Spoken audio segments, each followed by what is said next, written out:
I'm looking at you all diligently studying here or filling out the quiz, which is good.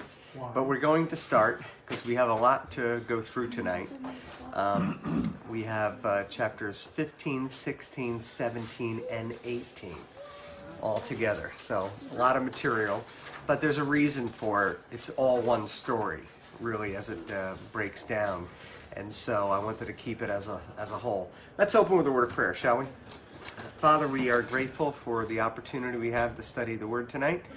Lord, I am grateful that there are so many classes even going on right now here at the Syosset campus, because it conveys a hunger of your people to grow and to not be the same, to stretch their minds, to stretch their wills, their desires, to align ourselves with what your goals are for our lives. And so in the end, we pray that you would bless our time, make it fruitful for growing us into the men and women that you have called us to be. In Jesus' name we pray. Amen. Now, I am struggling a little bit with allergies today.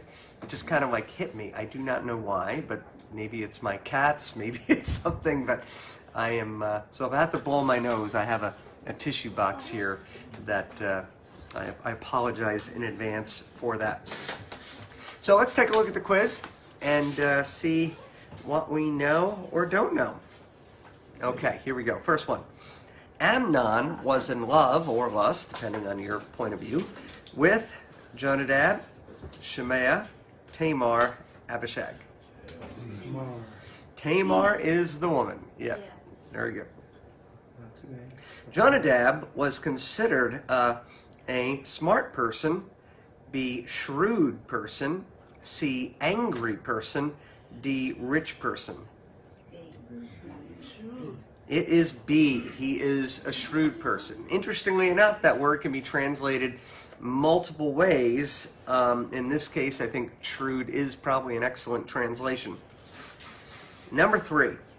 Which of the following did Tamar not use to dissuade Amnon from his sin? A, should not be done in Israel. B, you will be a wicked fool. C, your life will be at risk. D, I will be disgraced. C.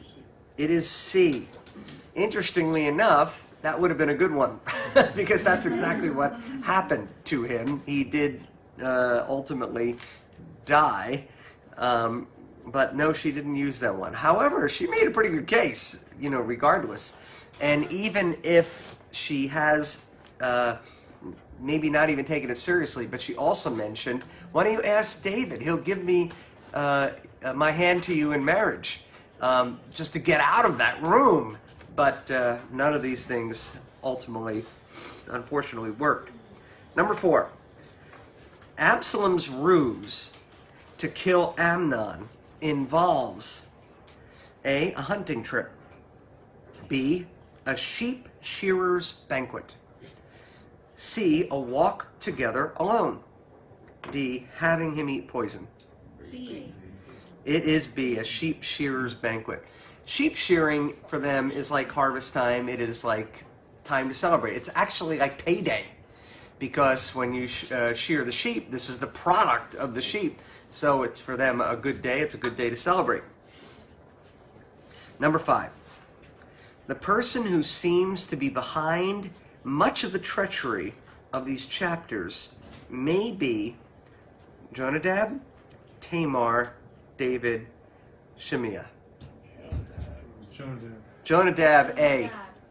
He seemed to know all too well before the messengers came. Oh no, Absalom only killed Amnon. Your other sons are fine. Well, how do you know that? Well, I schemed it. It seems to be this whole plan was him from the beginning. So that is a very curious thing. And being that he was the one who gave the suggestion of, oh, you want to be together with Tamar? Then I suggest this whole thing may have been part of his own scheming to work on Amnon's lusts and try to nurture them, ultimately bringing about Absalom getting rid of someone who's in line to the throne. The text doesn't tell us all the details, but it gives us some breadcrumbs to say this guy may be guiltier than he really comes across as being. But the answer to 5 is A. Number 6. Absalom flees to the land of Aram, Benjamin, Gesher, Ammon. It is Gesher, yes. I'm getting the sense that this quiz is too easy. You know, it's like everyone seems to be getting these right. Oh, I guess that's good. I guess that's good. You're doing a good job. What was that? You're doing a good job. Oh, yeah, yes. We're afraid of you. Yeah. You could probably, Jamie, did you see Nathan's first quiz for the apologetics class? You have it. The answer to the first question is false. The next question was like B. The answer to the first question is true. I mean, there were complete contradictions in each, and he was just doing it to make like kind of a conundrum as people were going through. So my quiz looks outright merciful compared to that. Okay, number 7. When the Hebrew says that David longed for Absalom to speak, for Absalom, it speaks of his A, love for him, B, his constant thinking of him, C, his desire to bring him home, D, his desire to forgive him. B. The answer I'm looking for is B. And you don't automatically see that, but the Hebrew makes it a little bit clearer. And I think the translators really struggle as to how to best translate this, because basically David had Absalom on the brain, and he couldn't stop thinking about him. And let's face it, people you and I know that are estranged from their children, you know, and they can't talk to them, or, you know, there's issues, but they still think of them all the time. It's just reality. It's parenting. And David is kind of at a blockage because he can't get Absalom out of his mind. Number 8. Joab seeks a wise woman to help David see the need to bring Absalom home. She is from Aram, Dan, Judah, Tekoa. D. It is D. And thus her name for our purposes is the wise woman of Tekoa. Number 9. The woman's story to David reminds us of A, David and Goliath, B, Cain and Abel, B, there's 2 B's. The second B, David and Bathsheba, and D, Abner and Joab. First B. And the answer is the first B, and that would be Cain and Abel. All right, how many got 9 out of 9? Look at this. Look at this. It's like it must have been pure grace in this quiz here, you know. So now, of course, if you didn't get 9 out of 9, you're like thinking, "Oh boy, here I had an easier quiz and I didn't do it." But let's remember, the purpose of our quiz is to shame you. No, I mean is to bring back these things into memory so that we can appreciate them and know them. So, as I mentioned, tonight we have an ambitious section. So I'm not going to read like 4 chapters straight. We're going to go through it kind of paragraph by paragraph and go through this. But I want to break it down so you can see what we're talking about. So last we recall, Absalom has been brought back to town. So he's come down from Geshur, and now he is back with David. And just to show you, let's see, how far this was, if you could see, here is Jerusalem area here, right here, and here is Geshur. So we're talking far away.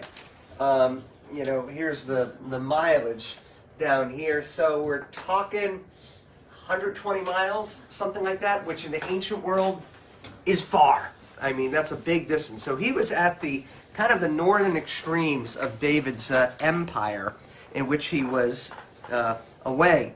But now that he's back, he has nefarious purposes in mind. And, you know, this kind of tells a little bit about human nature in tonight's story.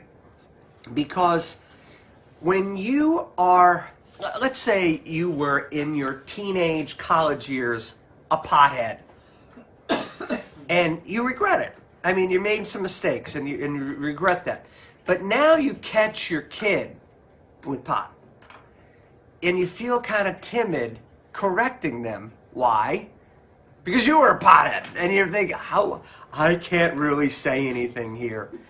I think David's catastrophic sin has really hamstrung him. In other words, it's causing him not to act with the boldness that he probably should act with because of his failure. And this is such a common trait. But the truth is, even if I succumbed to a particular sin, I want to help you not make the same mistakes I made. And so he has raised kids with problems. Now, Amnon, absolutely uncontrolled lust. Do many people deal with lust, if not all people? Absolutely. It's just a question of we don't let them run out of control. In other words, we try to have boundaries in our life to prevent problems from coming. And in the case of Absalom, this seems to be the spoiled kid. The kid who can't stop looking at himself in the mirror. He really is so impressed with all of his own credentials. So much so, he kind of fits the definition of the younger son in the prodigal son narrative, the parable that Jesus told, who says, Dad, I wish you were dead. Could you give me my inheritance now? No. I mean, he could be in line for the throne, but no, he wants it now. And so he's willing to force a civil war for this to happen. So let's break down what this is going to look like. So number one, these are the 5 things of which tonight we're primarily focusing on the first 4. The Absalom conspiracy and proclaiming himself king. That's the first thing that's going to happen tonight. Number 2, David's escape from Absalom and the people he met on the way. The people he met on the way.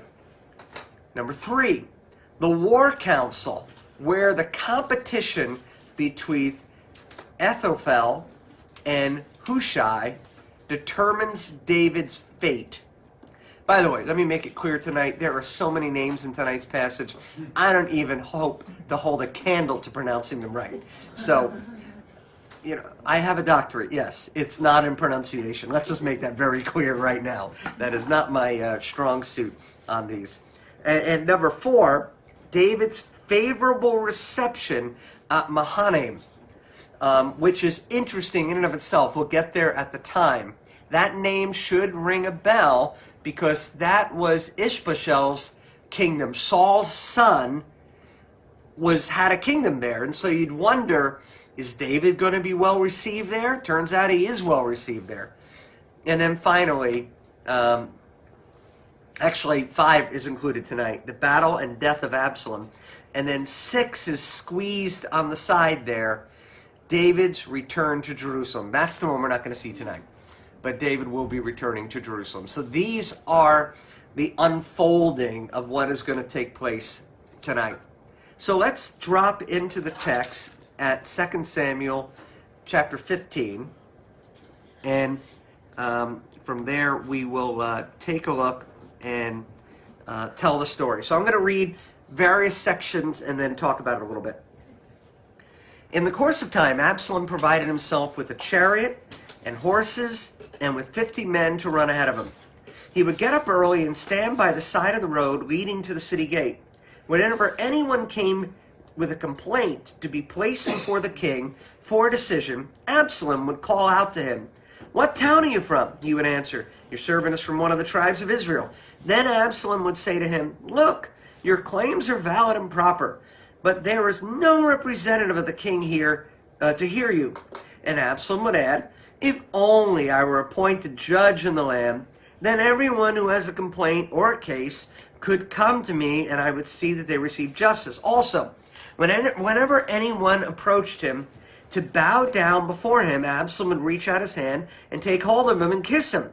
Absalom behaved in this way toward all the Israelites who came to the king asking for justice. And so he stole the hearts of the people of Israel.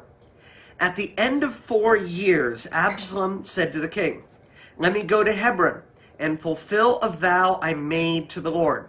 While your servant was living in Geshur, in Aram, I made this vow. If the Lord takes me back to Jerusalem, I will worship the Lord in Hebron. The king said to him, go in peace. So he went to Hebron. Then Absalom sent secret messengers throughout the tribes of Israel to say, as soon as you hear the sound of trumpets, then say, Absalom is king in Hebron. 200 men from Jerusalem had accompanied Absalom.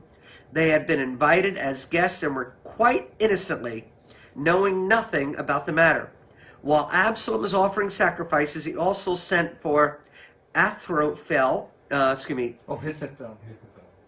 Ahithophel. Thank you. That's very good, Wilson. Ahithophel. You'll probably have to fix me for later on, too. I'll probably mess that up again. That name is important tonight, by the way. The Gilonite, David's counselor, to come to Gilo, his hometown, and so the conspiracy gained strength, and Absalom's following kept on increasing. So let's pause there for a moment. The first thing that you take notice here in verse 1 is in the course of time. So time has gone by since Absalom's come back from Geshur back to Jerusalem. Now we learn a little later on how long this time is. It's 4 years. That shows up slightly later in the text, verse 7. By the way, this is just a little interesting thing. The Masoretic text, which is where we get most of our Hebrew translation from, says 40 years. But every other ancient document says 4 years. So we think the Masoretic text has a mistake at that point. Now I say that because generally speaking, the Masoretic text is the way to go when you're translating.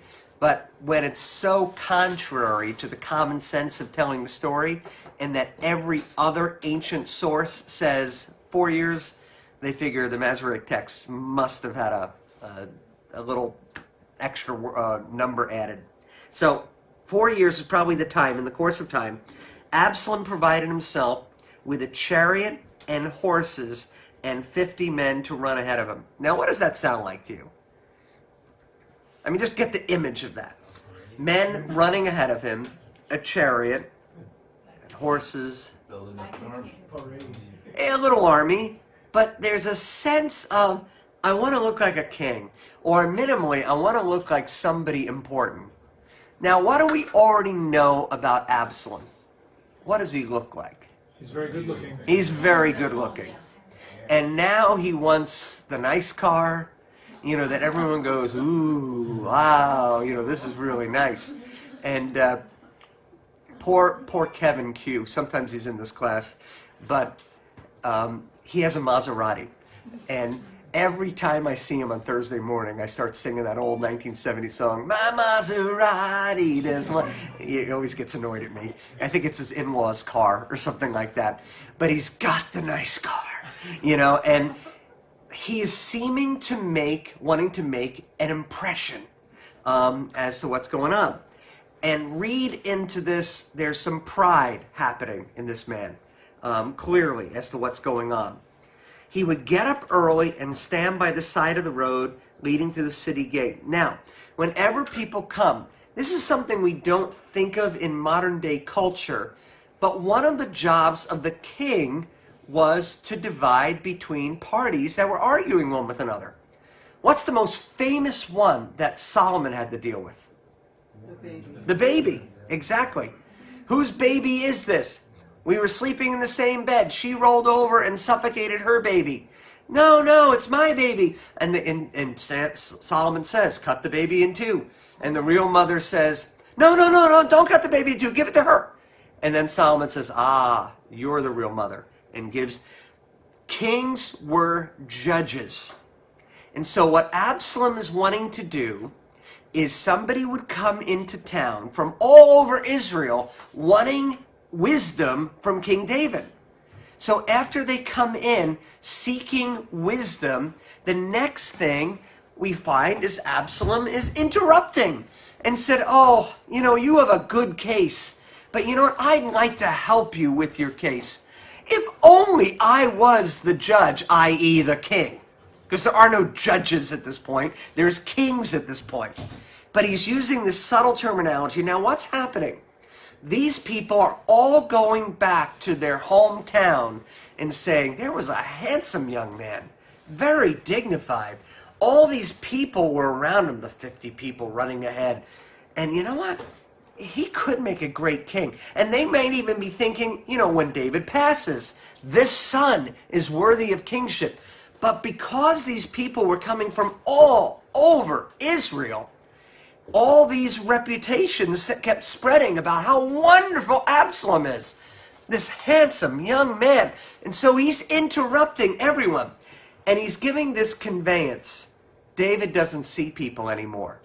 There is no justice in Israel coming from the throne anymore. Now, pausing for a moment, based on the evidence of our text previously, is that true? Yes. Yes. I would argue no. And why would I argue no? The wise woman at Tekoa. She had an issue.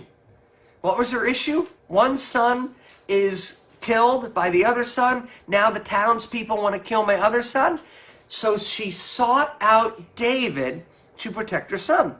Do we read anything about David putting obstacles? No, you can't talk to me. No, it seems like David is in his function of being a judge and making decisions. Even if that whole story was a ruse, it still tells us David was in the place of making decisions. The problem in our text is they don't even get to the throne because Absalom's at the gate saying, oh, you don't need to do this yet. So the city gate is the gate that would have led them into where David is. That's exactly right. He's cutting them off at the pass. Exactly. It's kind of like you go to City Field and there is somebody outside selling programs at half the price. And so you're like, oh, I'll get the program here. You open it up and find out it's last year's program, you know, something like that. But making judgments there, he was telling them to go back. He wasn't giving judgments when they... Well, he did, because he said, you have an excellent case. Remember, he says specifically to the person, what town are you from? Get that personal touch. He didn't make a ruling. You have an excellent case, therefore go back, and this is how it shall be. We don't get what happened next. Right. We don't read that the person then went further in and talked to David. Mm-hmm. But whatever happened, the person went back to their tribe, absolutely enthralled and in awe of this wonderful, handsome young man, Absalom. Who kissed us. Yes. I mean, he's a great politician. You know, I told you last week, if you know, the Nixon-Kennedy debate, if you were watching on TV, Kennedy won hands down. If you were listening on the radio, Nixon won hands down. Because Nixon just did not look nearly as handsome as Kennedy did. And looks do make a difference. We're just that kind of culture. You know, we are very caught up. You know, it was funny because we have this new pastor on our staff, Henry. And Henry is a handsome young man. And so one mom told me, I'm bringing my daughter because she's going to think he's so cute. And I'm like, if she comes back to church, so be it. I don't have that happen to me as much like I used to. You know, it just not the same as it once was. But in any case, looks, you know, genuinely can make a difference. So verse 5, also whenever anyone approached him to bow down before him, get this again, he would reach out his hand, take hold of him, and kiss him. I mean, this is real close, personal, and it feels good. I mean, there's something about being embraced by somebody. You know, it really makes a difference. That's why I hang out with Barbara a lot. You know, if you need to be embraced, Barbara's your woman there. You know, she'll take care of it. And, you know, we're so glad Wayne come into her life because, you know, it just kind of like brought the hugging down to a reasonable level. Because she now has somebody to hug always nearby, which is a good thing.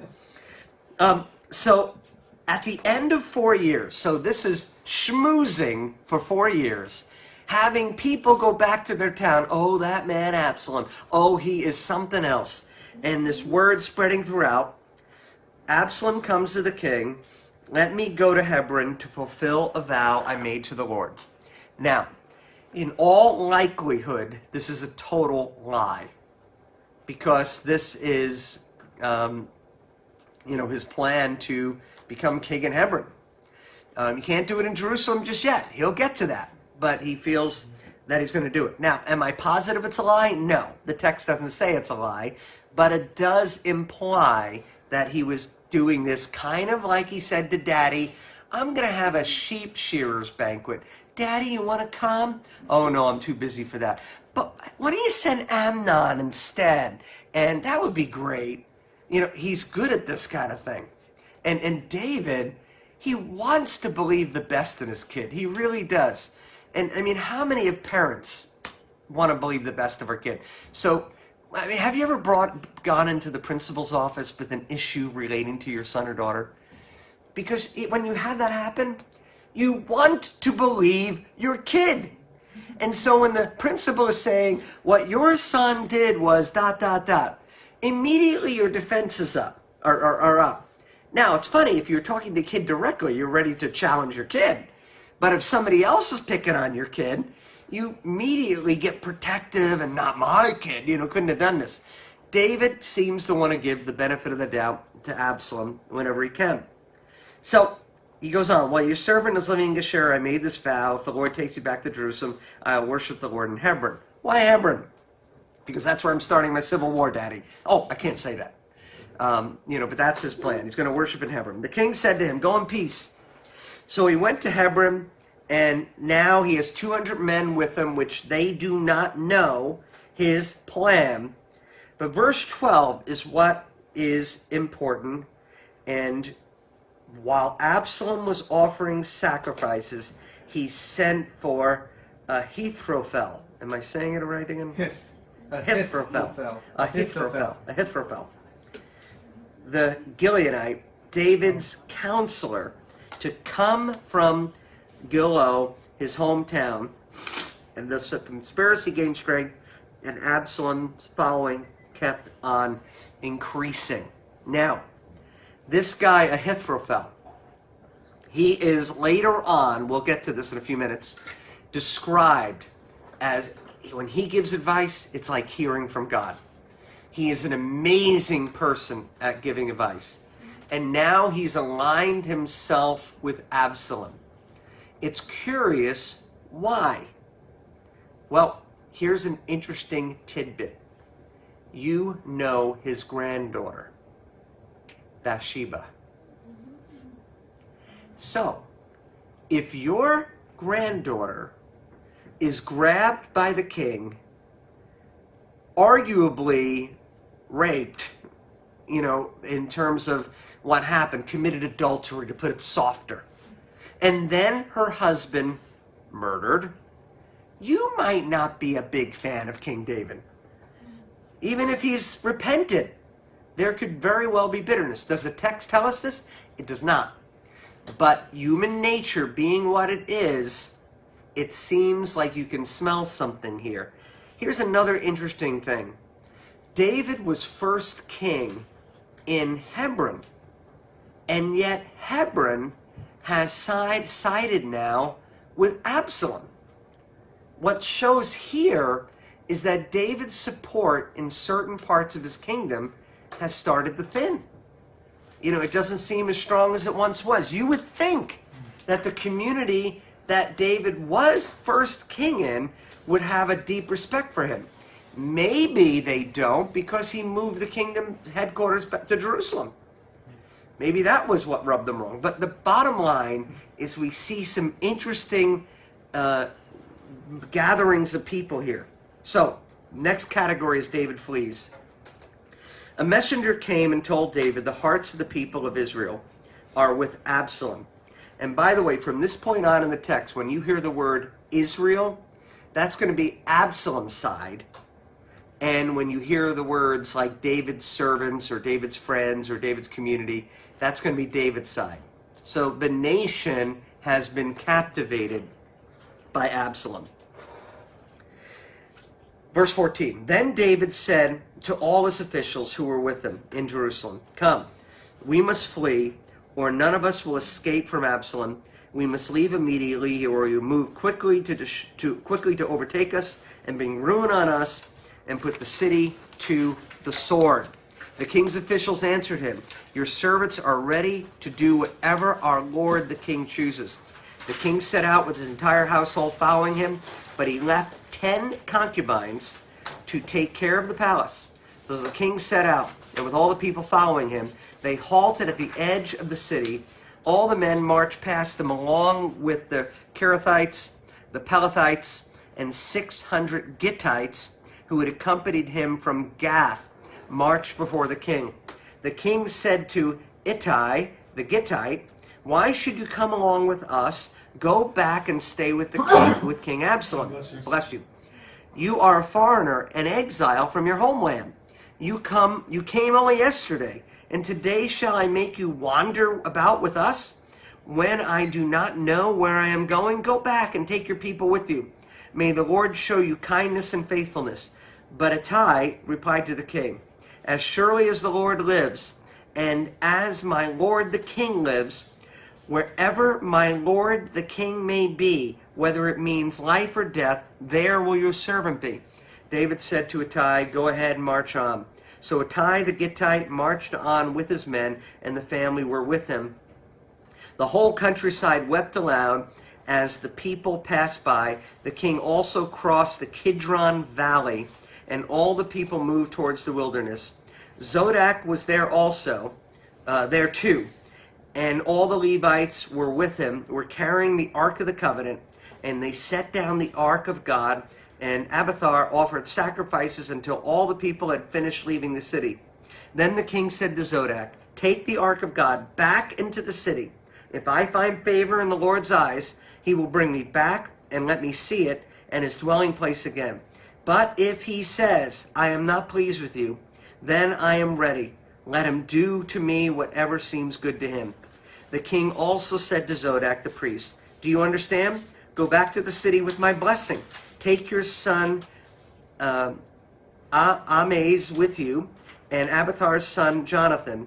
You and Abiathar are to return to with your two sons, and I will wait at the fords in the wilderness until word comes from you to inform me."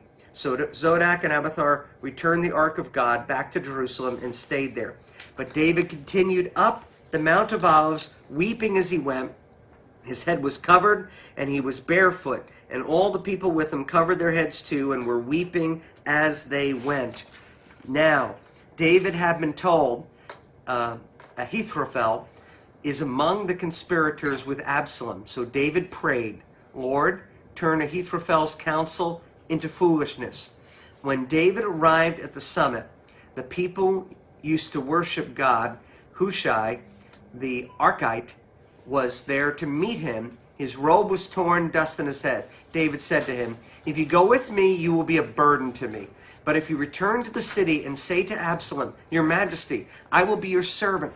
I was your father's servant in the past, and now I will be your servant,' then you can help me by frustrating Ahithophel's advice. Won't the priests Zodak and Abiathar be there with you? Tell them anything you hear in the king's palace. Their two sons, Amaz and Zodak, son of Zodak, and Jonathan, son of Abiathar, are there with them. Send them to me with anything you hear." So Hushai, David's confidant, arrived at Jerusalem as Absalom was entering the city. Okay, pause there. Let's go to the back of this section, and we read, "David flees." Now I want to show you a little map so we can see what is taking place here. So David is leaving his town. And that Let me is... ask you right there, why does he have to flee? Isn't he the baddest? He dude? explains that.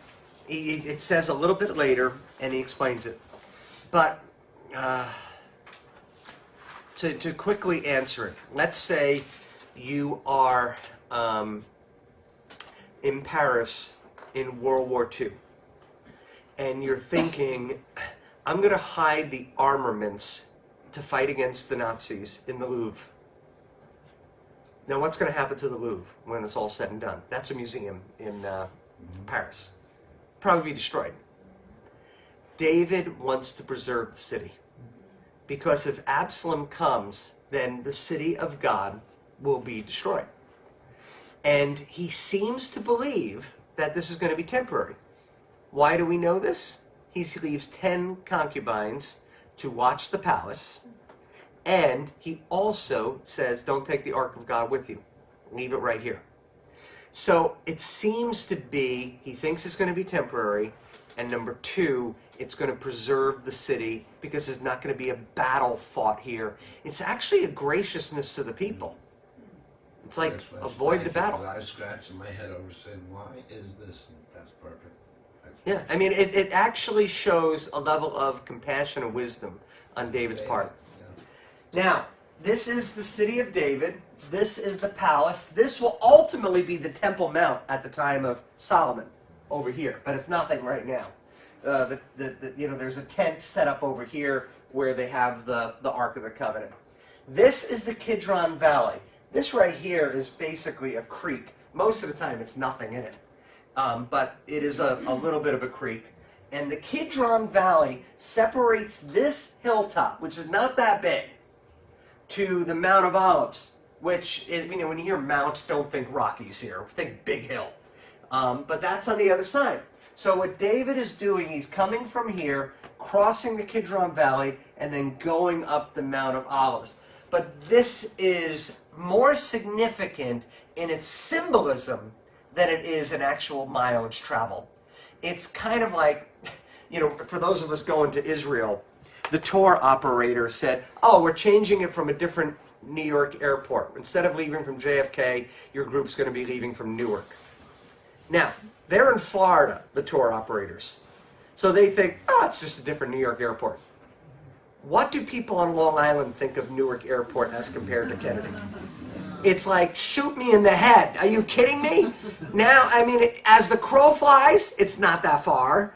But in terms of bridges, tolls, traffic, cross Bronx Expressway, it's like a little slice of hell to get to Newark. And so I'm explaining to this, I'm on the phone. I said, you basically said, oh, instead of leaving from Tampa, we're leaving from Orlando. And then someone else corrected me. No, it's like instead of leaving from Tampa, we're leaving from Miami. Because that's the way it feels in terms of being here. Even though this is not a big distance, it is symbolically a huge distance. He's leaving his home. And so that's what's taking place. So I want to show you ultimately where he's going. So David leaves Jerusalem, and he ends up over here, Mahanaim. And this is where he's going to be. So as he's wandering around, this is where he's going to end up. And Absalom is starting in Hebron and moving up to Jerusalem. And then he wants to go back, get David. But he's going to have his troops all gather here at Gilgal. And when you read in the text, the fords of the Jordan, that's what we're talking about here. The fords basically is a place you can cross the Jordan. You think there's any chance that because of his love for Absalom, he didn't want to have conflict where he would I think that's reasonable too. face to kill I think that is. forced to kill him?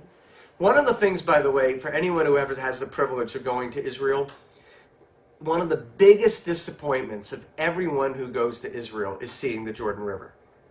Because there's like no water left in it. And why is that? Because Israel does not want to waste water coming out of the Sea of Galilee, because it just goes into the Dead Sea, which is a salt sea, which means it's unusable water. And so the Jordan River is a creek now. It's probably, it depends on this place, but a lot of places it's about as wide as this room, which is not impressive. At the time of the Bible heritage, it's probably about as wide as the church property here.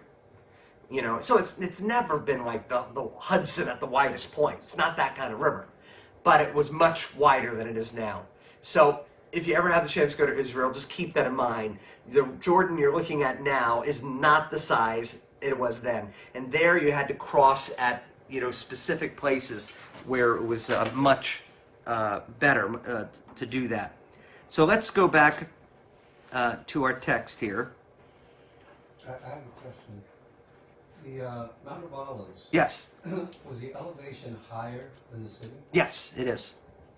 So And if so I in was certain to ways, he's draw it kind of out, looking- so here is like the city of David, here's the Kidron Valley, and here is the Mount of Olives. You know, so it is a hill, the city of David, Mount Zion, but it's not a huge hill. In fact, there's a psalm that says, as the mountains surround Jerusalem, so the Lord surrounds his people.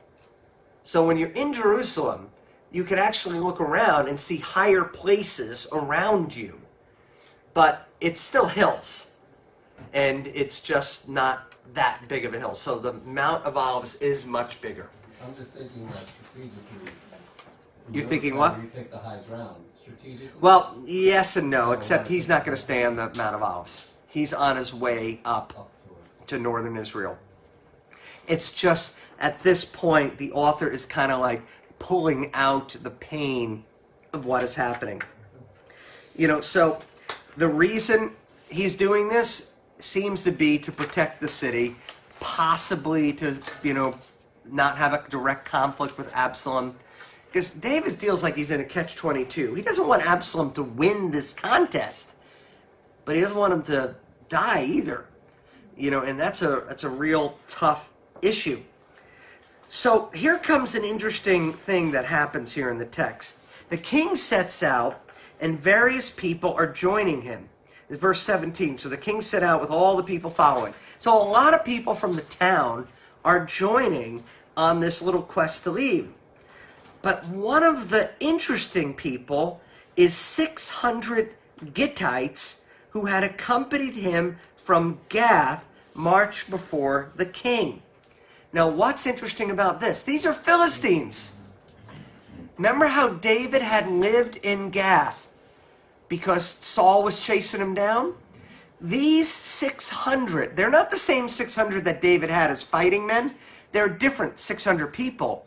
But David had so impressed these folks that they want to be with David. And more than this, take note of this response. Verse 21. This is Ittai, who wants to follow David. He says, as surely as the Lord lives, and as my Lord the King lives. It seems like David had influenced a certain community of the Philistines that the Lord is God, which is very interesting. So this kind of shows the influence that David had over a certain amount of people. We have a little joke we're saying on the staff right now. We call it the Henry Furman effect. And what we mean by this, our new pastor is Henry Furman. He comes from Centerpoint Church. Wherever Henry is preaching, we have 30 to 50 people from Centerpoint coming to church. So we call it the Henry effect. And it's just I get a kick out of it. But it's kind of cool to me, that he's so respected as a leader that these people are, coming and following him. Now, I don't mean to take Centerpoint people. And I think most of these folks are not wanting necessarily to come to Shelter Rock, but they miss their pastor. And so they're visiting. This seems to be kind of that influence that David has, where these 600 people and Ittai are like, you're going, we're going. We were impressed when you lived among us in Gath, and we're on your side right now. So David says, all right. So David said to Ittai, go ahead, verse 22, march on. So Ittai the Gittite marched with all his men and families with them. Now, the scene here is sad. The whole countryside wept aloud as the people passed by. The king crossed the Kidron Valley, the Rubicon. If you use another example, just a hard cross to move this as they're moving. Now, here comes some interesting things. Zodek the priest wants to go too, and he packs up the Ark of the Covenant. Let's take that with us. And David says, no, leave the Ark here.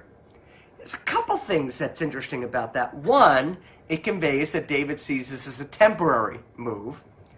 But number two, he doesn't seem to want to treat the ark as a good luck charm, which has been done in the past. David feels, and he's going to say this later on, if God wants me to survive, I will survive. If he does not want me to survive, blessed be the name of the Lord. And in that mindset, he says, leave the ark here. But there is another reason why he's leaving these people behind. It's a spy network. By having these people who would be accepted by Absalom, but they're also faithful to David, it conveys, I have some links inside Absalom's court by which I could find out what's going on. And that's exactly what's going to happen. So, verse 27, the king said to Zodok the priest, do you understand? Go back to the city with my blessing. And take your son, Abithar's son, with you also. And I will wait at the fords until word comes back. And so, just make sure things get settled. And the fords is just the place across the Jordan where you can actually cross it. That's what it means by the fords, crossing points. So Zodok and Abithar go back to Jerusalem with the ark. And David continues up the Mount of Olives. Now the description of him is a man in mourning. He covers his head, he's barefoot, and all the people cover their heads, and the weeping as they went up. So it's a sad occasion because they're saying goodbye to Jerusalem. They're not sure how it's going to go. And then comes an interesting Ahithophel. What's the guy's name again? Ahithophel is among the conspirators with Absalom. This is verse 31. So David prayed, Lord, turn Ahithophel's counsel into foolishness. It's an interesting prayer. I'm fascinated by this prayer for several reasons. We're getting to hear a prayer of David. Not one from the Psalms, but one in his, just living. Now, will God do this? I see a nod. Actually, Ahithophel is going to give outstanding advice to David. But Absalom's not going to take it. And we'll get to that point in a little while. But what is David's goal here? That Absalom will not win this contest. But God doesn't answer it exactly the way David intends it to be answered. God has a different way of answering it, which is actually related to David's strategy. And his strategy is very intriguing, as it unfolds. But before I wrap up this section, I want to draw your attention to verse 26. Verse 26. Let me start end of 25. Take the ark back into the city. If I find favor in the Lord's eyes, he will bring me back and let me see it and his dwelling place again. But if he says, I am not pleased with you, then I am ready. Let him do to me whatever seems good to him. What do you think of that prayer or that comment? I think it's a pretty wise comment. When you're in life and you have bad things happen to you, let's say a sickness, a serious sickness, do you want to pray to God to heal you? Yeah, of course. We all do. Lord, bring me back to health. But if the Lord, in his own divine wisdom, says, no, it's a wrap, can you say, the Lord's will be done? Because what many of us do is at that point we raise our fist to God. What are you doing? How can you do this to me? We're in this situation right now as a church. Now, you may not know it, but many in the church are. Because this past Wednesday, a dear, precious person in our church, 53 years old, passed away. Her name is Laura Briganti. Now, Laura has suffered from Crohn's disease since she was a teenager. But something good happened this fall. At least it seemed good. she had the opportunity to have an intestines transplant. Now, this is always bittersweet because somebody has to die to get a transplant. A little 5-year-old boy died. I think it was a car crash or something. And she got the 5-year-old boy's intestines. And why it was compatible was because she's a very tiny woman. She weighs about 100 pounds. So anyway, she gets the surgery. It seems to go well. But there are complications, there's infection. But on Tuesday, she went septic. And then on Wednesday, all the family is brought into the hospital. I quickly rushed to the hospital myself. And she's taken off life support. And she passes. Now, for anyone who knows Laura, we know one of the sweetest women you could ever meet. She's just a doll, just a wonderful woman. Loves the Lord, completely dependent upon the Lord. Never was bitter about her disease. Never. Always hopeful as to, what might come. But when this happened, just imagine all her friends who have prayed diligently for her are now all struggling. Lord, what did you have in mind?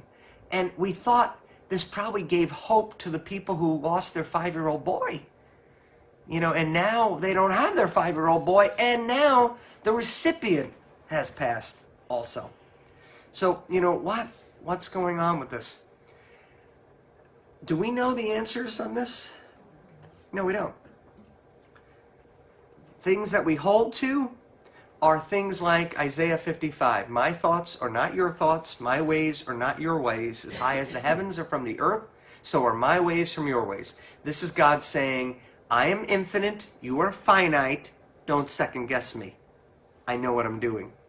But I want to second guess him because I don't like what he's doing. Job, when he loses all his children and all his wealth, he falls down, the text says, in worship, and says, the Lord gives, the Lord takes away, blessed be the name of the Lord. Now, the reason I love what David said here is because that's a sign of a mature believer. Because the day will come to every single person in this room, either when we're older or when we're younger, that it's a wrap. And can you say, Lord, I've had a great run. Thank you for it. Blessed be the name of the Lord.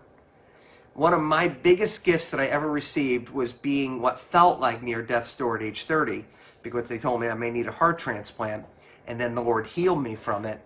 But ever since then, every time I come to a birthday, I think, oh, wow, you gave me another 28 years since then. How cool is that? Thank you, Lord. But because I count my age differently now, I don't think life is my right. I look at every year as, oh, he gave me another year. He could have taken me at age 30. And the truth is, when I was sick at age 30, I remember praying to the Lord, 30 feels young, Lord.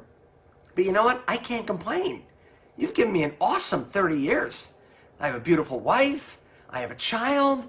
I get to be, I was raised in a wonderful family. So, Lord, if this is a wrap at age 30, I really can't complain. You really gave me a good life. So, getting that mindset, like David, to say, you know what? I may come back. And if I do, the Lord's will. Great. I may not come back.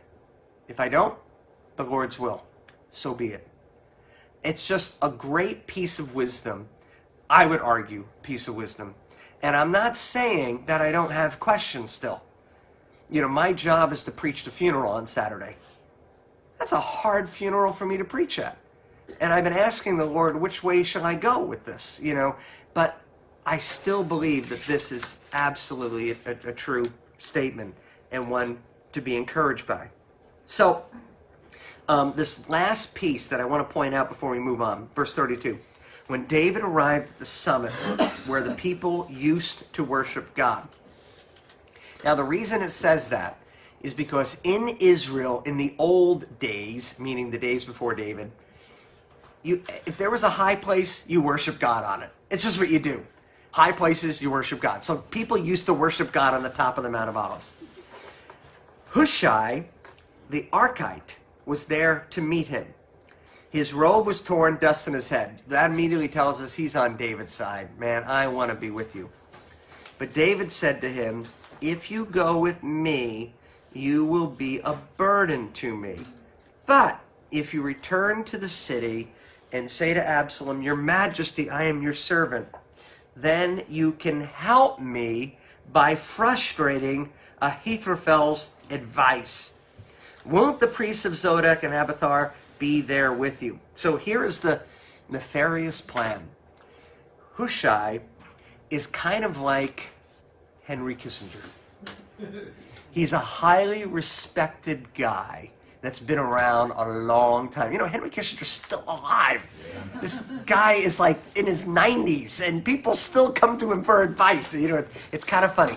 But, you know, just case in point, he was President Nixon's Secretary of State. But you know what? When Carter was dealing with the Egyptians, guess who he calls? You know, Henry Kissinger say, what do you think? You know, and they would talk about shuttle diplomacy. People of any party would call this guy because he's kind of an egghead on Middle Eastern foreign policy. People wanted to hear, what do you think about this? Now, that's who this guy is. So if he stays behind, even though he was in the David administration, he could be useful to Absalom. So he is great bait for Absalom to be tripped up because he's not really sure of this kind of quality. But there's another element of this guy which is going to come up later, and we'll talk about that. So now we read David and Ziba. David and Ziba. When David had gone a short distance beyond the summit, there was Ziba, the steward of Mephibosheth, waiting to meet him. He had a string of donkeys saddled and loaded with 200 loaves of bread, 100 cakes of raisins, 100 cakes of figs, and a skin of wine. The king said to Ziba, "Why have you brought these?" And Ziba answered, "The donkeys are for the king's household to ride on. The bread and the fruit are for the men to eat, and the wine to refresh those who have become exhausted in the wilderness." The king then asked, "Where is your master's grandson?" Ziba said to him, "He is staying in Jerusalem because he thinks today the Israelites will restore my grandfather's kingdom." Then the king said to Ziba, "All that belonged to Mephibosheth is now yours." "I humbly bow," Ziba said. "May I find favor in your eyes, my lord the king." So pause there for a second. Do you remember this guy Ziba? We've bumped into him before.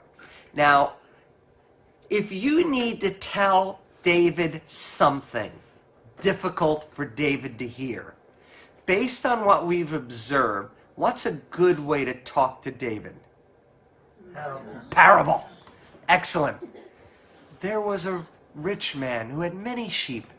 There was a poor man who had one little ewe lamb that was treated like a pet. You know, by the end of the story, David is indignant. And by the true end of the story, David is repentant. Move a little forward. "I have 2 sons. One of them is killed the other. And now the townspeople want to kill." David says, "As sure as the Lord lives, your son will not die." That's the way you talk to David. Now, how do you win his heart when he's on the warpath? I'll tell you how. You bring to him donkeys for the king's household to ride on, bread, fruit for the men to eat, wine to refresh. Now, where do we have an example of this? And we have an example of this of 1 Samuel 25, verse 18. You remember Abigail and her stupid husband? Nabal.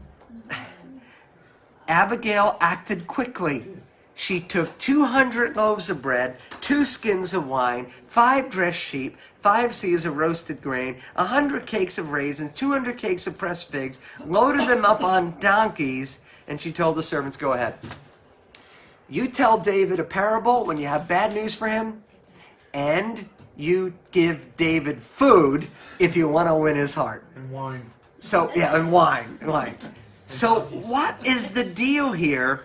Do you think Ziba is telling the truth? That Mephibosheth says, now comes my time.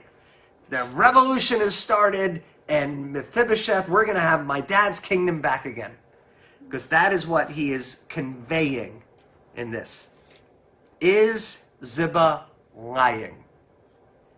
Well, the truth is, we actually don't know for sure.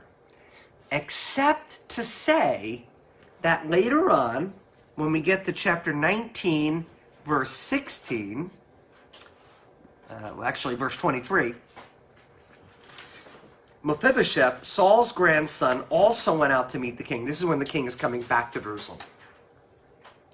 He had not taken care of his feet, or trimmed his mustache, or washed his clothes from the day the king left until the day he returned safely. When he came from Jerusalem to meet the king, the king asked him, why didn't you go up with me, Mephibosheth?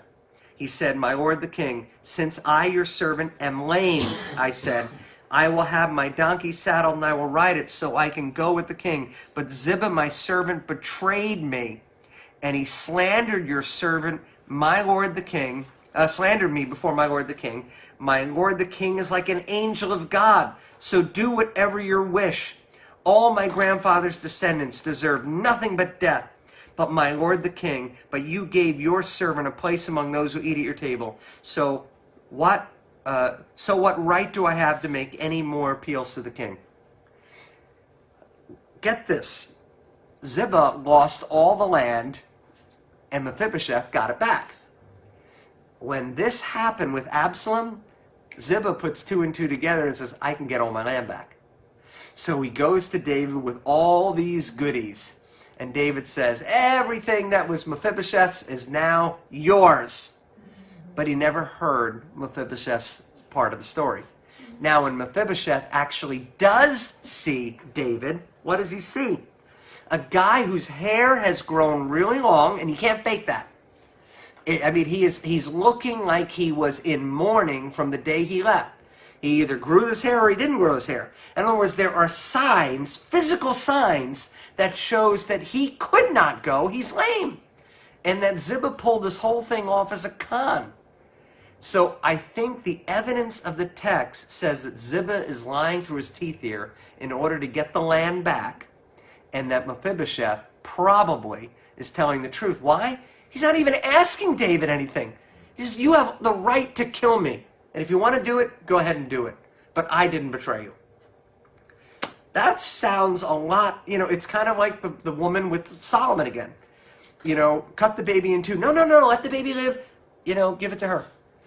You kind of can tell who's telling the truth and who's lying by these two things. So I would argue Ziba is lying through his teeth here, and that is what's going on. So now we move to our next section, which is David and Shimei. How would you say that, Wilson? Give me a help there. Which one? Shimei? Shimei? We'll go with Shimei, okay? Whatever the pronunciation is, we'll go with Shimei. Oh, yeah, that's right. Shimei. Shimei? Yeah, he's right. Okay. He's like, I'm not sure I'm white, but I'm all right. No, yeah, I'll take it. Okay. Well, we'll go. I don't know what I'm going to say. I'll probably say both. So, that's where we're good. So, Shimei. As King David approached Bahurim, a man from the same clan as Saul's family. What clan is that? Benjamin. Where's Saul come from? What tribe? She said Benjamin. Benjamin, actually. Thank you. His name was Shimei, son of Gera, and he cursed as he came out. He pelted David and all the king's officials with stones, though all the troops and special guard were on David's right and left, and he cursed Shimei, Shimei said, get out, you murderer, you scoundrel. The Lord has repaid you for all the blood that you shed in the household of Saul, and whose place you have reigned. The Lord has given the kingdom into the hands of your son Absalom, and you have come to ruin because you are a murderer. Then Abishai son of Zeruiah, said to the king, "Why should this dead dog curse my lord the king? Let me go over and cut off his head." But the king said, "What does this have to do with you, and your sons, Zeruiah? If he is cursing because the Lord said to him, 'Curse David,' who can ask? Why do you do this?" Then David said to Abishai and all his officials, "My son, my own flesh and blood is trying to kill me. How much more than this Benjamite? Leave him alone. Let him curse. For the Lord has told him, because the Lord has told him to. It may be that the Lord will look upon my misery and restore me to his covenant blessing instead of his curse today." So David and his men continued along the road while Shimei was going along the hillside opposite him, cursing as he went, throwing stones at him and showering him with dirt. The king and all the people with him arrived at their destination exhausted, and there he refreshed himself. Now, this isn't just an interesting thing to picture, and you have to picture a hilly environment, because if you have, to use this example here, Shimei is over here, David is over here, and there's a gap, so it's not easy to get there, but he's just throwing stuff and making a big deal about it. It's kind of an odd scene as to what's happening. But we see why he is concerned. Why is he concerned? He's from the tribe of Benjamin. He feels his king was, taken away, and Benjamites died in the process. So he's an angry man. David's response is interesting. But the most intriguing person is that there is this guy, and his name is Abishai, who wants to say, "King, let me take care of this. I'll go over there and cut his head off." I kind of like overkill, throw a rock at me, and I cut your head off, But this guy has done this before. Now let's look at that passage. It's 1 Samuel 26, verse 8. So the previous book. Abishai said to David, this is when David snuck up on Saul. And here's what we read. "Today God has delivered your enemy into your hands. Now, let me pin him to the ground with one thrust of his spear. I won't strike him twice." This guy likes to kill people. I mean, he's just a little zealous on this thing. And David pulls him back that time too. I'll have to say though, it's a good guy to have as your guard. In terms of a bodyguard, this is the right guy to have. So my daughter just watched, my daughter surprised me. She said, "I really like the Die Hard films." I said, "Really?" I like the Die Hard films, but I'm surprised that you like the Die Hard films. I mean, it's not exactly a chick film, And she says, I like it because there's family in it, and he's protecting his family. And I think that's really cool. So then I said, you might like these other two movies I had. And one is Olympus Has Fallen, which is the siege on the White House. And the other one is London Has Fallen. And they're protecting family in these movies, the president's family in this case. Anyway, the Secret Service agent in this movie, in both the Olympus Has Fallen and in London Has Fallen, is the same guy. And he's like unstoppable. It's like the guy to have defending you, and that's Abishai. He is just this really tough cookie. You're not going to get past this guy, but maybe a little too zealous to kill. But David, just pulls him back, and now his response is intriguing. He thinks that maybe I'm being cursed because God has instructed this person to curse me. Is that possible? It actually has, we have some evidence. If you remember the book of Numbers, we are introduced to a prophet for hire named Balaam. And Balaam is actually hired to curse the Israelites. But every time he goes to curse him, the Lord says, "Nah, you got to bless him." And the king who hired Balaam is really annoyed. I keep paying you. Will you please curse them? And eventually, he's almost going to do it. And then Balaam's donkey says, stop beating me. I am protecting your life because you would die. And then, Balaam realizes his frailty. But this idea that God may curse or God may bless is evident in the text. In the small little tiny book of Obadiah, the country of Edom is judged, and you might say cursed by God for not defending Israel. So is it possible that this guy Shemaiah is there intentionally by God? Maybe. David's giving room for that possibility. And so it's just interesting. David's attitude is what will be, will be. And interestingly enough, when David wins this whole contest, which is, coming eventually, he's not going to harm this guy. Because he has the opportunity, but he will not harm him. But if I fast forward further into 1 Kings, his son Solomon will kill him. So, he's going to survive David, but he will not survive Solomon. So apparently Solomon doesn't like this whole thing and will eventually do this guy in. But for the time being, David is giving him a chance. Now, we move now to the next section, which is the advice. And where am I? In the wrong chapter here. Hold on a second.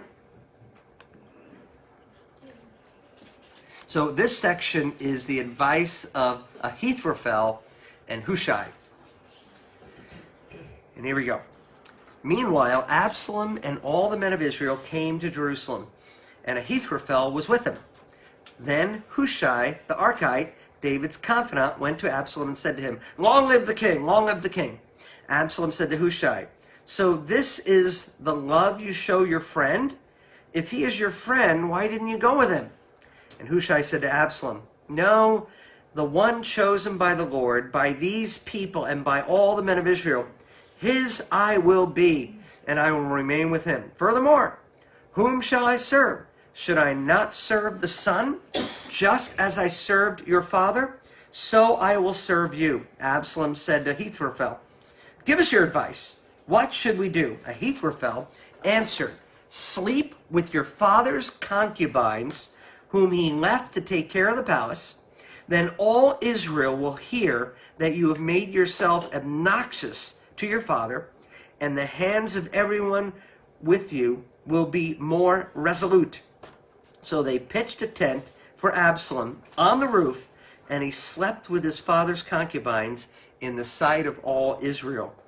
Now in those days, the advice of Ahithophel gave was like one who inquires of God.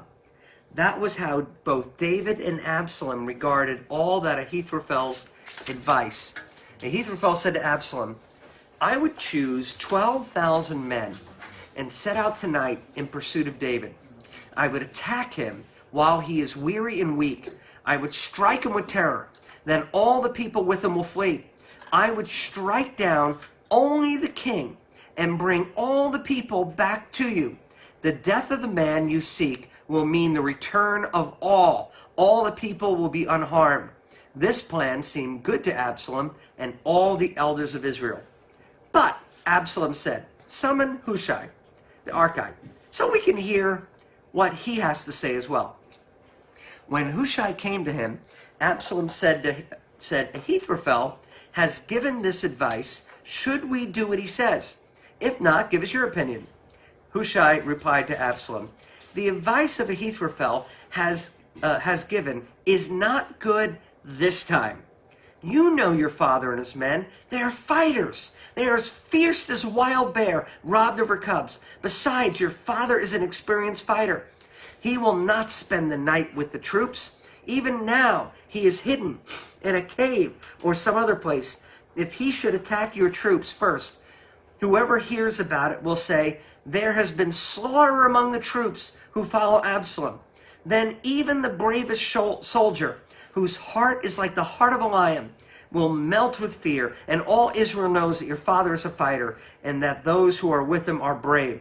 So I advise you, let all Israel from Dan to Beersheba, as numerous as the sands of the seashore, be gathered to you, with you yourself leading them into battle. Then we will attack him wherever he may be found, and we will fall on him as dew settles on the ground. Neither he nor any of his men will be left alive. If he withdraws into the city, then all Israel will bring ropes to that city, and we will drag it down to the valley until not so much as a pebble is left. Absalom and all the men of Israel said, now pause right there. You've heard both advice, Ahithophel and Hushai. Whose advice do you think is better? I would personally lean on Ahithophel. What he's saying, we can do this surgically. You strike down David, where's everyone going to go? I mean, after all, Absalom is David's son anyway. Maybe it's time. Plus, he's that wise judge. He kissed me when I went. He kissed my neighbor when he went to seek judgment. And the idea is, if there is no David, this will be done. Now, Ahithophel's also assuming something else.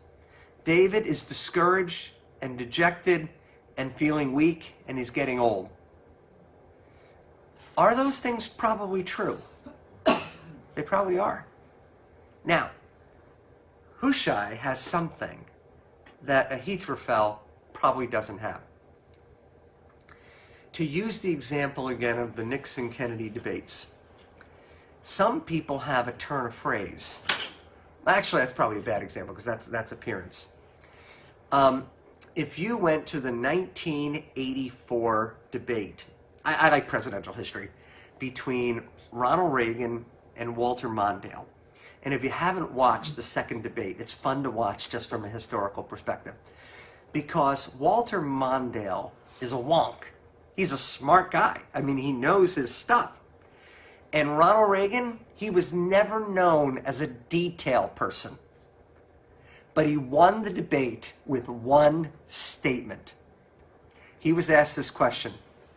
A lot of people have said that you're too old to run for president. What do you think of people who are making age an issue in this election? Now, at the time, Ronald Reagan was 73, I think. And at the first debate, he kind of stumbled, and it seemed like he was spending a lot of time thinking about the answer to the question. And so he was loaded for bear. He says, I'm glad you asked that question because I think it is important. I am not going to make age an issue in this debate. I am not going to criticize my opponent for his youth and inexperience. The whole place burst into laughter, including Walter Mondale. They didn't have to say anything else. The debate was over. Because everyone laughed, and it was like, oh yeah, he's warm. He's like grandpa. We love him. And he ends up winning 49 of the 50 states, Probably in part because of that one joke. What Hushai does, you can read it in the language here. Describe David. He's a fierce fighter. He is drawing the memory of David and Goliath, David and his fighting men, David never able to be captured by Saul. Excuse me. David never able to be captured. And you know what? All the people have this mythology, including Absalom, of Daddy. Now the reality is, Daddy's kind of an old man. Daddy is dejected. Ahithophel was absolutely right. But if you tell your story with the right turn of phrase, you can win heart after heart, and you can become successful. Because people, they're wanting their heart to be reached, not just their head. Somebody was telling me why they love Pastor Jack so much. They were saying, he cries every Sunday. And it's kind of funny to hear that, but why does that mean something to people? Because it says that he's speaking from his heart. People like pastors who speak from their heart. They appreciate that. In that same sense, Hushai is not appealing to the brain, he's appealing to the heart. And he says, you know what? We're going to need an entire army. Not just 12,000 soldiers. We need every able-bodied person from Dan to Beersheba. Now, here's another interesting thing. Hushai does not know what Absalom's going to do yet. But he sends word through the spy network out to David about all the potentials as to what's going to happen. So, here's where we go and we continue the story. Verse 14. Absalom and all the men of Israel said, the advice Hushai the Archite is better than Ahithophel. And now here comes God's sovereignty at play. Yes? You know, before you were asking if David's prayer was answered. Yes. One of the things I was thinking about is that Hushai is the answer to his prayers. Because he did confound Ahithophel's advice. Yes, but it was not the way he quite expected. Yeah. And that's why I like to point that out. David's prayer was answered, but not as he anticipated. You know, it's kind of like many times you pray, to the Lord for something, and he gives you something different, but in the end, you know it's exactly what the Lord intended. I have the big story in my own life. In the year 2000, I got very grumpy at my church that I was at in Illinois, and because I was asked to no longer serve on the elder board. And for me, reasons that I thought they didn't make sense. And I was an associate pastor there.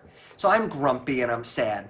And I open my Christianity Today magazine, and it says that there is a pastor search going on at Three Village Church in Setauket. And I'm in Illinois, but I know Three Village. I went to school at Stony Brook. It's right out there. So I write them an email that says, hey, I went to Stony Brook. I'm at a thriving church in Illinois. I hear you're looking for a senior pastor. If you'd want to talk, let me know. 2 weeks later, we're on an airplane flying out there because they were very interested in talking. Then a month later, they flew us out again to talk to them. And then they didn't choose me. They didn't choose me. And, and my wife said to me, I'm not sure this is over yet. He said, but you know what? Let's leave it at that. The Lord said no. Just 2 years later, I receive a phone call from a church in Manhasset saying, would you consider being our senior pastor? I never even called them. I didn't even care anymore. But at this point, they called. And now in hindsight, I am so glad I did not end up at the church in Setauket.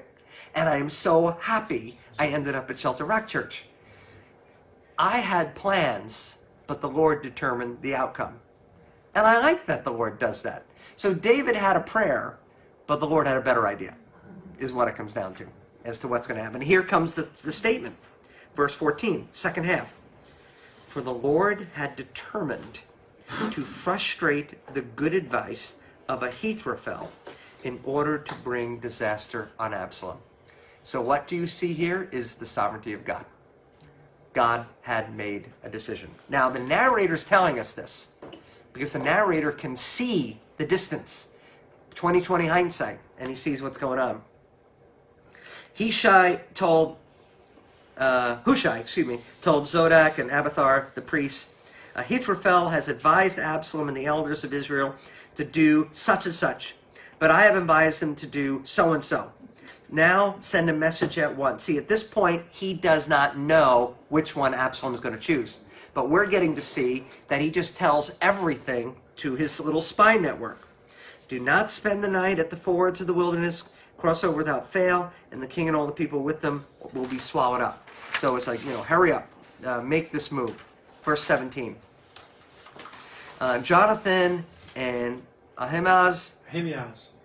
Say it again. Ahimaaz? Ahimaaz, that works. It works. Ahimaaz were staying at En-Rogel.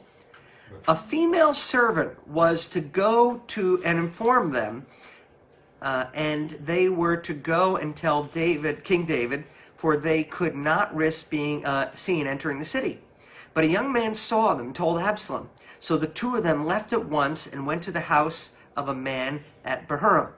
He had a well in his courtyard. So they climbed down in it, and his wife took a covering and spread it over the opening of the well and scattered grain over it.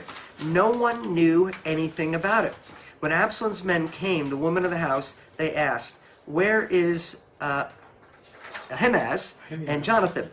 The woman answered them, "They crossed over the brook." So the men reached but found no one. So they returned to Jerusalem.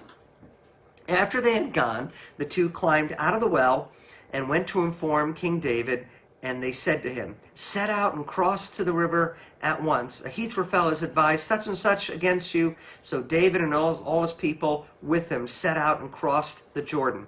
By daybreak, no one was left who had not crossed the Jordan. When Ahithophel saw that his advice had not been followed, he saddled his donkey and set out for his house in his hometown. He put his house in order and then hanged himself. So he died and was buried in his father's tomb. Now that's a surprise. So here's what happens. The two spies leave, and there's a female servant that was there to inform them. This is probably one of David's servants, from the household. She's on David's side. And what we have here is now the secret hiding of the spies. And it's, just there's a well, they hide in it, they cover it up. I mean, it's a total ruse, what they're doing, but it works. And this, Absalom's people come back and they don't succeed. And now we come to this question. David gets the information. They cross the Jordan. Ahithophel, why does he take his life? I mean, how many times have you given advice and people didn't take it and you think, I guess I have to end my life now? What seems to be is Ahithophel, who is a very intelligent person, knows Absalom will now lose. And what is Ahithophel to David? A traitor. So he has decided, I'm taking my life on my own terms.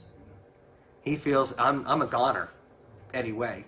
So now I can be buried in my father's grave, my household grave. I can have my house in order. But if I wait for Absalom to lose, and he will lose, I'm dead anyway, except it's not going to be on my own terms. So it's just sad and interesting. So let's wrap this up because we're going to run a few minutes late tonight, but I'll wrap it up quick. David went to Mahanaim, and Absalom crossed the Jordan with all the men of Israel. Absalom had appointed Amasa over the army, placed Amasa and his son, the Ishmaelite, and I don't even need to really go too much into the details here. In fact, I'm going to put the map on the screen so you have an idea. So David has gone up on the top of the screen there where the red is pointing to Mahanaim. And then you see Absalom is at first at Gilgal, and then he is moving up. Verse 18, David mustered the men who were with him and appointed over them commanders. This is just all practical stuff. Verse 3, very important. But the men said, "You must not go out to battle. If we are forced to flee, they won't care about us. Even if half of us die, they won't care. But you are worth 10,000 of us." Interesting, David's generals, his commanders, had the same advice as Ahithophel. That they're only going to be after you, David, because that makes sense. It made total sense to them. And so they wanted to protect David. You cannot go with us. You must be protected. So the king respectfully agrees. This is okay. I'll stay back. And then the king answered, "I will do whatever seems best to you." So the king stood beside the gate while all his men marched out in units of hundreds and thousands. The king commanded Joab, Abishai, and Ittai, "Be gentle with the young man Absalom for my sake." And all the troops heard the king giving the orders concerning Absalom to each of his commanders. Now, Steve, what verse are you up to? I am on now verse 5. In Chapter chapter 18. 18. Chapter 18. Verse 5, chapter 18. Chapter 18, okay.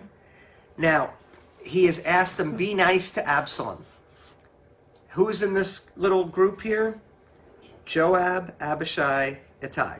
Now we know Abishai is ready to kill anyone at a moment's notice. We already bumped into that.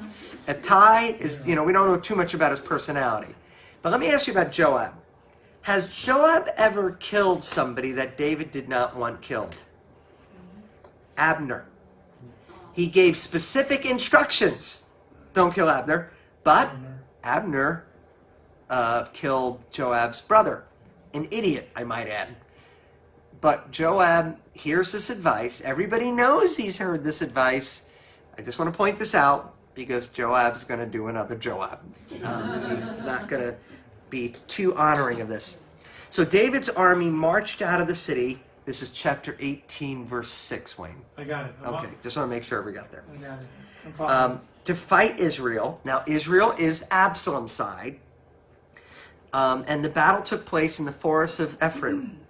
There, Israel's troops were routed by David's men, and the casualties that day were great, 20,000 men.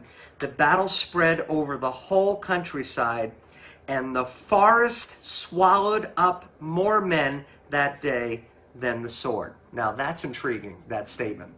Here's what we think that means. There's ants in the forest. What was that? There are ants. You ever see the Whomping Willow in Harry Potter?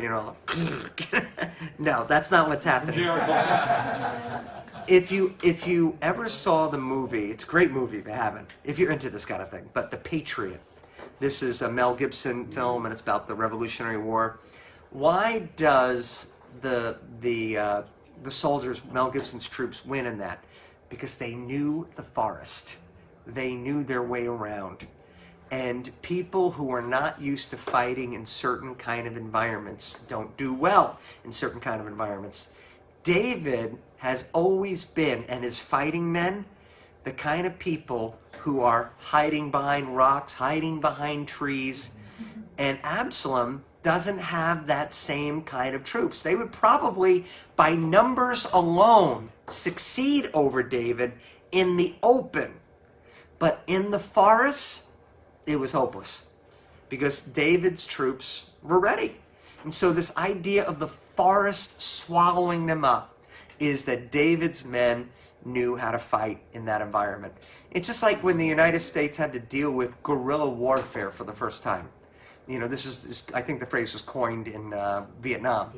It's just that or even in Iraq. The United States in Iraq is kind of like Absalom here. Because the locals are just blowing up things indiscriminately, killing their own people. And they're like, how do we even fight this? They don't fight fair, if you will. And so the end result is they lose the will of the people. So Absalom's troops lose. Now, Absalom, verse 9, happened to meet David's men. He was riding his mule. And by the way, mule doesn't sound very dignified to us, but kings in that day rode mules. So it actually has a royal connotation with them. Went under the thick branches of a large oak, and Absalom's hair got caught in the tree. Now, what does Absalom think of his hair?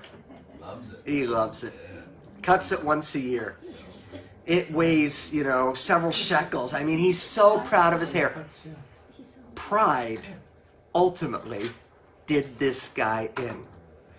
And back to the movie The Patriot, Mel Gibson's character is going through General Cornwallis's diary. And he says, this guy is perfect. Every plan he does is perfect. And he says, but I see one weakness. And he says, it's pride. He never loses. So that is going to make him cocky. And then this French soldier says to the Mel Gibson character, I would prefer stupidity as a weakness versus pride. But and Mel Gibson's character says, pride will do. Pride will do. And in this case, his hair gets caught up in, here's another example, The Incredibles.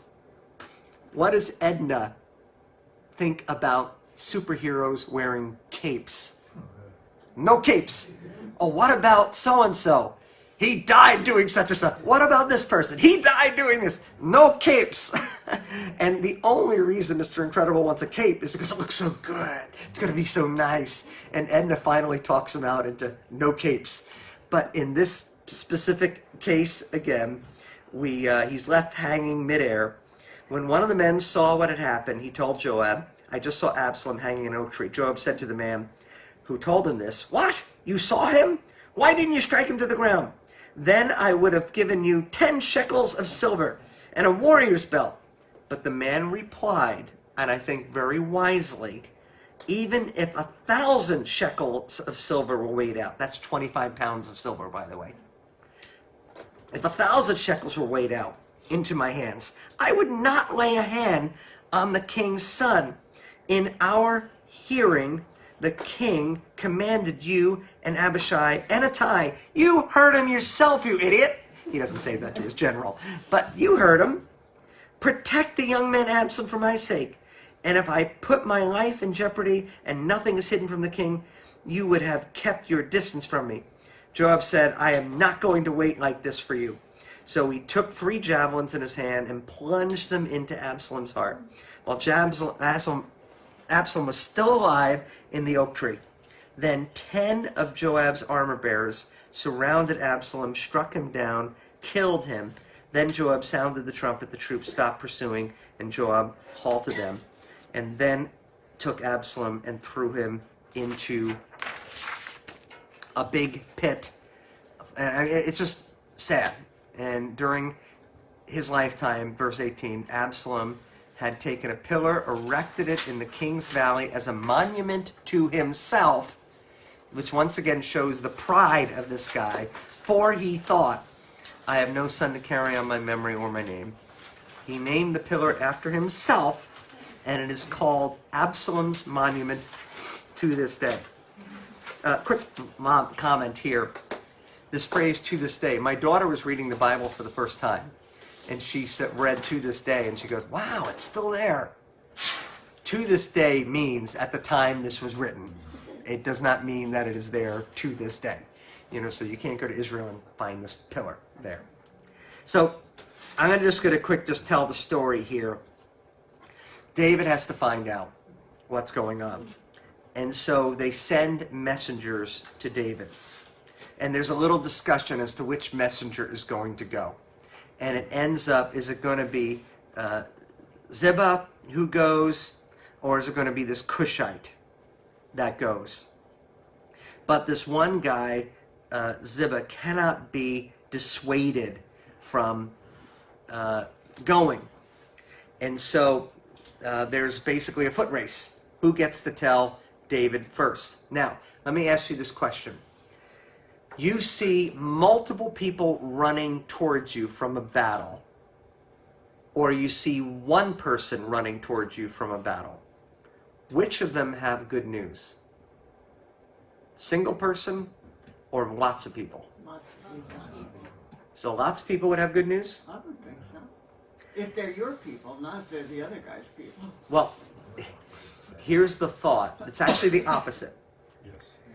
If it's one person, it's a messenger. If it's multiple people, the whole army's fleeing, and they're all saying, run, run, they're behind us. And so this is what scholars who look at this, that's their guess. Because what's going to happen is later on, we move, I'm going to just skip down a little bit. Verse 25, the watchman called out to the king and reported it. There's people running here. The king said, if he is alone, he must have good news. Bless you. Thank you. And the runner came closer and closer. Then the watchman saw another runner and called down to the gatekeeper, look, another man is running alone. The king said, he must be bringing good news too. But he's making a bad assumption. End result, the first guy says, the battle's over, you've won. King says, is Absalom safe? This verse 29, is the young man Absalom safe, is actually, does the young man Absalom live in shalom? Peace.